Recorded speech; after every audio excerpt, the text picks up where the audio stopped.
মৌলভীবাজার শহর থেকে প্রায় ৫ কিলোমিটার দূরে গয়ঘর গ্রামে প্রায় ৫৫০ বছরের ইতিহাস নিয়ে দাঁড়িয়ে আছে খোজার মসজিদ। দেয়ালের শুভ্র রঙের কারণে দূর থেকেও জ্বলজ্বল করে মসজিদটি। গ্রামের প্রধান সড়কের পাশে এর অবস্থান। আশপাশটা সবুজ গাছগাছালিতে ছাওয়া, পাখির কলকাকলিতে মুখর থাকে চারপাশ।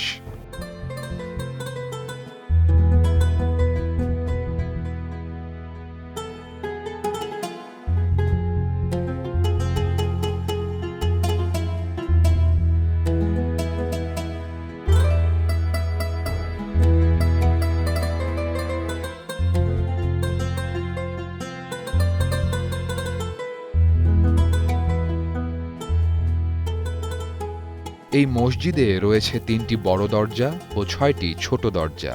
ভেতরে পূর্ব দিকের স্তম্ভে বাঘের পায়ের ছাপ এখনও আছে। স্থানীয়দের ধারণা এ মসজিদ যখন নির্মাণ করা হচ্ছিল তখন ঘন জঙ্গলে পূর্ণ ছিল এই এলাকা, বিচরণ ছিল বাঘের। হয়তো সে সময় কোনো বাঘ মসজিদের কাঁচা দেয়ালে থাবা বসিয়েছিল। কয়েকশো বছর ধরে টিকে আছে সেই চিহ্ন। এখানে মসজিদ যখন নির্মিত হয় তখন একটি বাঘও ঢুকতো। এখানে জঙ্গল ছিল তো, কোন সময় যে বাঘ আসছিল পূর্ব পাশে কিন্তু বাঘের ছাপ আর ৩টা আঙ্গুলের ছাপও আছে। এটা কিন্তু আছে, আমরা এখনও রাখছি এটা অক্ষত অবস্থায়। আর খোদাই পাথর তো আছে, গ্রিল করে রাখছি। বাইরে একটা পাথর ছিল হাঁটতো, এটা জিটা পাথর, আমরা দেখতাম না কিন্তু হাঁটতো, বিভিন্ন জায়গায় ঘুরাইতো। একটা ছোটো ছিল ৬০-৭০ কেজি ৭৫ কেজি ওজনের। এই পাথরটা কষ্টি পাথর ছিল। পরে দেখা গেছে যে ছুঁড়ে ২০০০ সালের দিকে পাথরটি চুরি হয়ে গেল।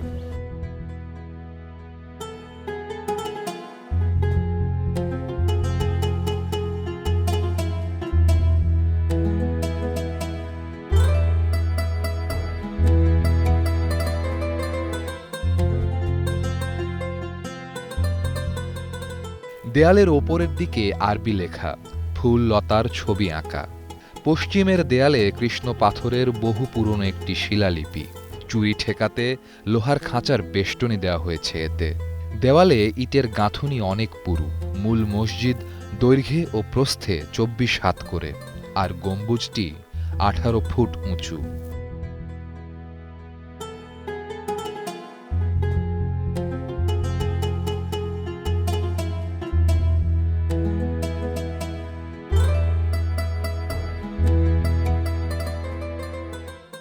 মসজিদের পাশেই একটি ছোট পুকুর রয়েছে গজার মাছ ভর্তি।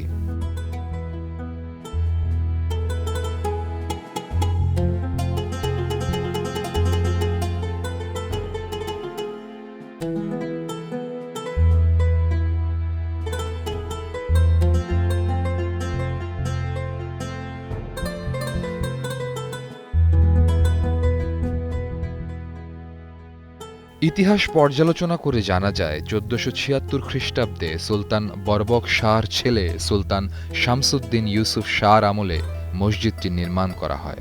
হাজী আমিরের পৌত্র ও সেই সময়ের মন্ত্রী মজলিসে আলম এটি নির্মাণ করেন। ইতিহাস কাটলে দেখা যায় এই মসজিদের ডাইন পাশে একটা খোদাই করা পাথর আছে। এই পাথরে ৮৮১ হিজরি সন লেখা আছে, ৬০ জন বাদশার নাম লেখা আছে সুলতানি বংশের। সুলতান মাহমুদ শো, তামানিয়া ওয়াহেদ, অর্থাৎ আরবি শব্দ। ৮৮১ হিজরি সন লেখা আছে। এই হিসাবে দেখেন আপনারা ১৪৭৬ ইংরেজি। ১৪৭৬ ইংরেজি আর এটা যদি আমরা মিলাই করি মোতাবেক দেখা গেছে যে আমরা ৫৪৮ বছর এই মসজিদের বয়স।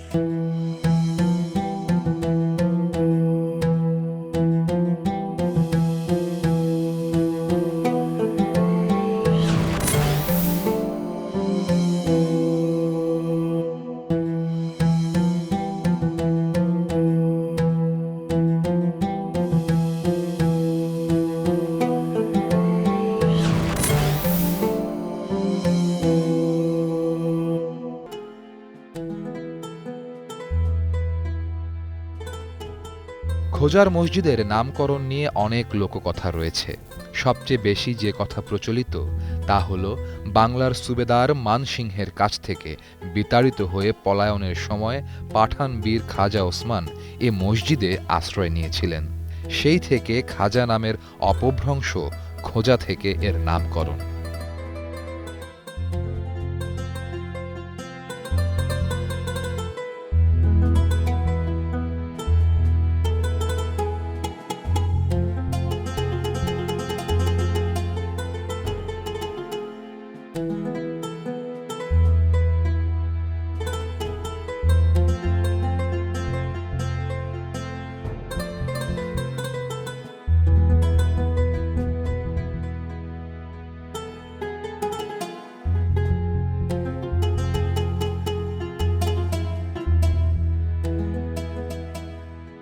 উনিশশো থেকে 1940 সালের মধ্যে আজম শাহ নামে একজন কামেল পীর এ মসজিদে আসেন।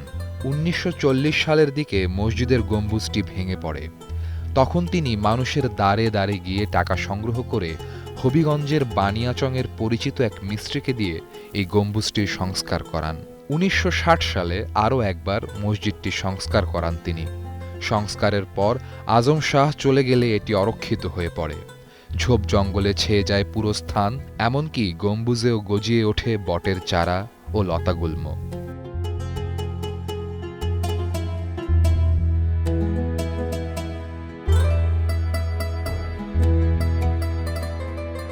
উনিশশো 45 সালের দিকে এদিকে একজন পীরে কামিল আসে, যেখানে বসে থাকতো রাস্তার পাশে, কেউ দিলে খাইতো নাইলে খাইতো না। এরপরে দেখা যায় যে কয়েকদিন পরে আরেকজন কামিল আসে এখানে, আজম শাহ নামে। আসলে পরে আপনার এই যে জঙ্গলে আবৃত্ত আছিল মসজিদটির গাছ আছিল, বড় বড় বট গাছ, এই গাছগুলিরে জঙ্গল কাটা শুরু করলে দেখা যায় যে এখানে মসজিদ দেখা যায়।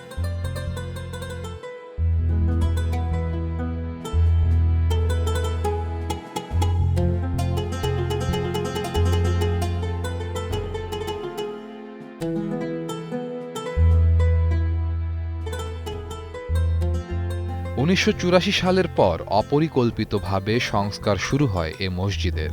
মুসল্লিদের স্থান সংকুলান না হওয়ায় পূর্ব দিকে মসজিদের জায়গা বাড়ানো হয়। প্রাচীন স্থাপত্যকলার নিদর্শন হিসেবে যথাযথ রীতি মেনে যেভাবে মুসল্লিদের সেবা করা যায় তাই করছেন মসজিদ কমিটি। অনেক মানুষ ঢাকা থেকে, প্রায় কুমিল্লা, চিটাগাং, সিলেট থেকে আসতেছে। অনেকে মনের আশা নিয়ে আসছে, মানুষ আসে, মনে শান্তি পায়, মনের আশা পূরণ হয়। এভাবে প্রায় দিন 30 জন 40 জন মানুষ আসে, আসা যাওয়া করে। এভাবে তারা আসে আর কি, যে ঐতিহাসিক মসজিদ উলিয়া রাতের গড়া, এটা একটা বাংলাদেশের অন্যতম একটা মসজিদ।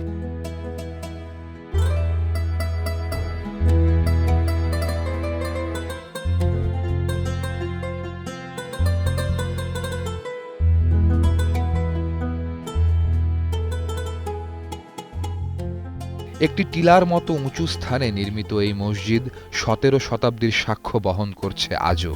ঐতিহাসিক নিদর্শন হিসেবে এই মসজিদ মুসলমান ছাড়াও আশেপাশের অন্য ধর্মের মানুষদের কাছেও বেশ গুরুত্বপূর্ণ।